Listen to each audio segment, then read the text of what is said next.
दोस्तों, आज हम बात करने जा रहे हैं वी फॉर वेंजेंस मूवी के बारे में। उम्मीद करती हूँ आप लोगों को इसके एक्सप्लेनेशन जरूर पसंद आएगी, और पसंद आए तो प्लीज चैनल को सब्सक्राइब करना, वीडियो को लाइक करना, वीडियो को शेयर करना और वीडियो पे कमेंट्स करना बिल्कुल भी मत भूलिएगा। दोस्तों, मूवी की स्टार्टिंग में हमें 3 बहनों के बारे में बताया जाता है जिन्हें उनके ब्लड की वजह से एक ही दिन गोद लिया गया था, लेकिन वो तीनों ही एक दूसरे के साथ बहुत खुश थी।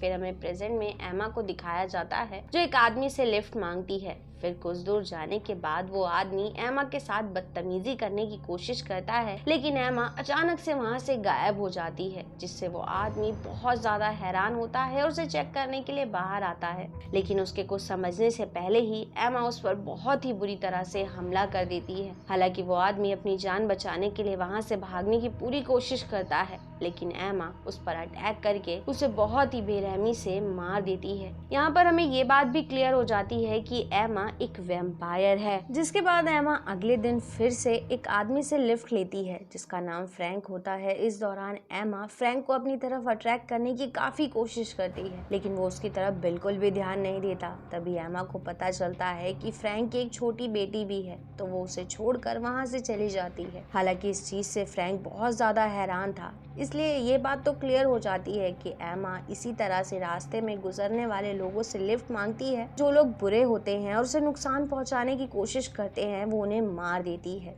और क्योंकि उसे अभी तक अपना अगला शिकार नहीं मिला था, इसलिए वो फिर से अपनी तरफ आने वाली एक गाड़ी से लिफ्ट मांगती है, लेकिन उस गाड़ी में कोई और नहीं बल्कि एमा की सिस्टर स्कारलेट होती है, जो उससे कुछ जरूरी बात करने के लिए वहाँ पर आई थी। लेकिन एमा उसकी कोई भी बात सुन नहीं रही होती है, इसलिए उन दोनों में झड़प हो जाती है। और क्योंकि वो दोनों ही वैम्पायर थे, इसलिए वो दोनों एक दूसरे का बहुत ही बहादुरी से सामना करते हैं। लेकिन फिर स्कारलेट एमा को समझाती है कि हमारी सिस्टर कैट अभी भी जिंदा है। इस बात को सुनने के बाद एमा बहुत ज्यादा हैरान होती है, जिसके बाद हमें पता चलता है कि एमा और स्कारलेट दोनों साथ में ही वैम्पायर्स के ग्रुप में रहते थे, जिसका लीडर थॉर नाम का एक वैम्पायर है। लेकिन वो लोग अपने खाने के लिए इनोसेंट लोगों को मार रहे थे और ये चीज एमा को सही नहीं लगती है, इसलिए वो स्कारलेट को भी अपने साथ चलने के लिए कहती है। लेकिन स्कारलेट इस चीज के लिए साफ इनकार कर देती है, क्योंकि उसे ऐसा लगता है कि थॉर ने उनकी जान बचाई थी। इसी वजह से एमा अब अकेले ही रहती है। फिर प्रेजेंट में जब एमा स्कारलेट से पूछती है कि तुम्हें कैट के बारे में कैसे पता चला, तो वो कहती है कि मैंने टेटियाना को उसके बारे में फोन पर बात करते हुए सुना। तो एमा कहती है कि मुझे पहले ही थॉर्न पर शक था, क्योंकि टेटियाना थॉर्न के लिए ही काम करती है। जिसके बाद हमें पास से पता चलता है कि एमा की फैमिली पर किसी असैसियन वैम्पायर के ग्रुप ने अटैक किया था,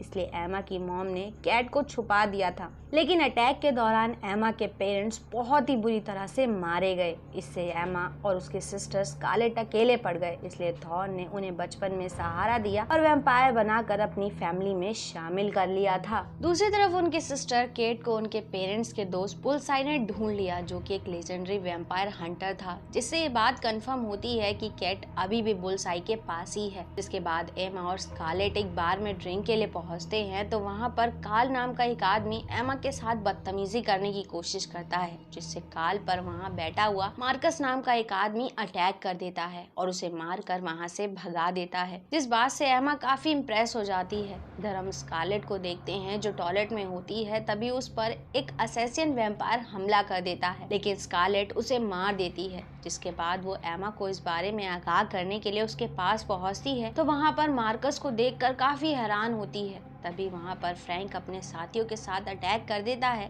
लेकिन मार्कस उसे रोक लेता है। जिसके बाद हमें पता चलता है कि फ्रैंक एक गवर्नमेंट वैम्पायर कंट्रोल ऑर्गेनाइजेशन में ऑफिसर है, जो वैम्पायर्स को मारती है। जिसके बाद स्कारलेट उससे बुलसाई के बारे में पूछती है, जिसके बाद वो तीनों ही बुलसाई की तरफ निकल पड़ते हैं। फिर हमें केट को दिखाया जाता है जो बुलसाई की हेल्प से एक वैक्सीन बनाती है, जिससे लोग वैम्पायर में ना बदल सके। तभी वहाँ पर एमा और स्कारलेट भी पहुँच जाते हैं, जिन्हें देखकर केट बहुत ज्यादा खुश होती है। हालांकि जब केट को पता चलता है कि उसकी सिस्टर भी वैम्पायर्स बन चुकी है, तो वो काफी हैरान होती है, क्योंकि उनका ब्लड वी टाइप का था, और क्योंकि कभी भी किसी वी टाइप ब्लड वाले इंसान को वैम्पायर बनते हुए नहीं सुना था, इसलिए उनका ब्लड सैंपल टेस्ट करती है, तो उसे पता चलता है कि एमा और स्कारलेट के ब्लड की हेल्प से वैम्पायर्स को मारा जा सकता है। और क्योंकि वैम्पायर्स नहीं चाहते थे ये वैक्सीन लोगों तक पहुंचे, इसलिए वो जल्द ही कैट पर अटैक करने वाले थे। इसी वजह से सब लोग मिलकर उन वैम्पायर्स का सामना करने का प्लान बना रहे होते हैं। तभी मार्कस कैट से वैक्सीन दिखाने के लिए कहता है, क्योंकि उसे भी कैट की तरह ही इंसानों के डीएनए के बारे में जानने का बहुत शौक था। ये जानकर कैट काफी खुश होती है, लेकिन जैसे ही वो मार्कस को लैब में ले जाकर वैक्सीन के बारे में बता रही होती है, तभी मार्कस उस पर अटैक कर देता है। यहाँ पर हमें पता चलता है कि मार्कस कोई वैम्पायर हंटर नहीं बल्कि खुद एक वैम्पायर है जो कैट को किडनैप करके वहाँ से ले जाता है। ये जानकर एमा और स्कारलेट दोनों ही बहुत ज्यादा गुस्सा होती हैं और बुल्सआई से पूछती हैं कि क्या आपको पता है कि मार्कस कैट को कहाँ ले जाएगा,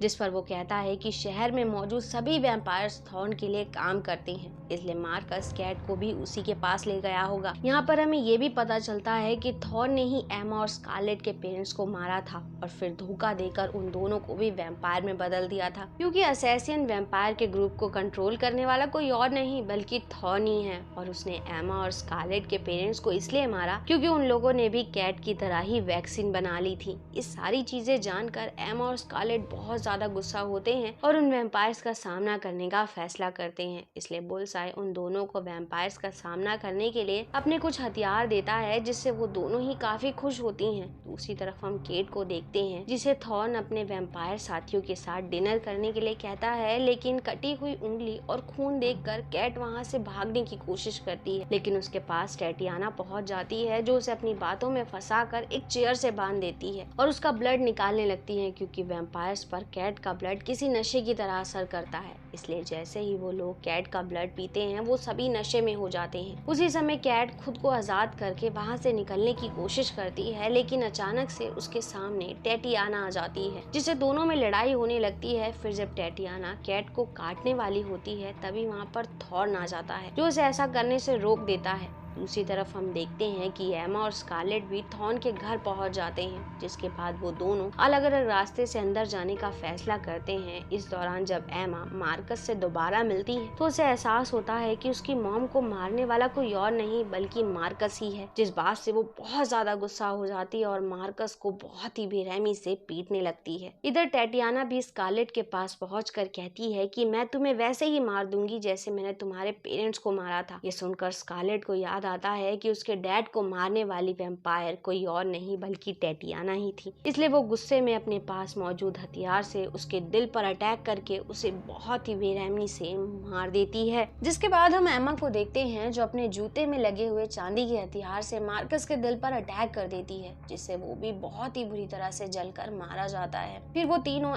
एमा और स्कारलेट का ब्लड लेकर थॉर्न के पास पहुंचती हैं और कहती हैं कि हमें तुम्हारी बात समझ आ गई है, तुमने हमें वैम्पायर बनाकर हम पर बहुत बड़ा एहसान किया, इसलिए हम बदले में तुम सबके लिए कैट का ब्लड लाए हैं। ये सुनकर वहाँ मौजूद सभी लोग बहुत ज्यादा खुश होते हैं और बिना कुछ सोचे समझे उस ब्लड को पी लेते हैं और देखते ही देखते बहुत ही बेरहमी से मारे जाते हैं। जिसके बाद स्कारलेट अपने पास मौजूद एक पवित्र लकड़ी के हथियार से थॉर्न के दिल पर अटैक करने की कोशिश करती है, लेकिन उस हथियार से थॉर्न को कोई भी नुकसान नहीं पहुंचता है, जिससे वो तीनों सिस्टर मिलकर उसका सामना करने की कोशिश करती हैं, लेकिन वो अकेले ही उन तीनों पर भारी पड़ रहा होता है। तभी एमा थॉर्न पर वो वैक्सीन लगा देती है जिसमें उसका ब्लड मिला हुआ था, जिस वजह से थॉर्न वहीं पर जलकर मारा जाता है। तभी फ्रैंक भी अपने साथियों के साथ वहां आ जाता है और जब उसे पता चलता है कि दुनिया के मोस्ट वांटेड वैम्पायर थॉर्न को उन सिस्टर्स ने मार दिया है तो वो उन्हें अपनी ऑर्गेनाइजेशन में जॉब ऑफर करता है, लेकिन वो लोग इस चीज के लिए साफ इनकार कर देती हैं और कहती हैं कि हमें अकेले काम करना पसंद है। जिसके बाद वो तीनों ही गाड़ी लेकर वहां से निकल जाती हैं और इसी के साथ ये मूवी यहाँ खत्म हो जाती है। दोस्तों उम्मीद करती हूँ आप लोगों को इसके एक्सप्लेनेशन जरूर पसंद आई होगी और पसंद आई तो प्लीज चैनल को सब्सक्राइब करना, वीडियो को लाइक करना, वीडियो को शेयर करना और वीडियो पे कमेंट्स करना बिल्कुल भी मत भूलिएगा।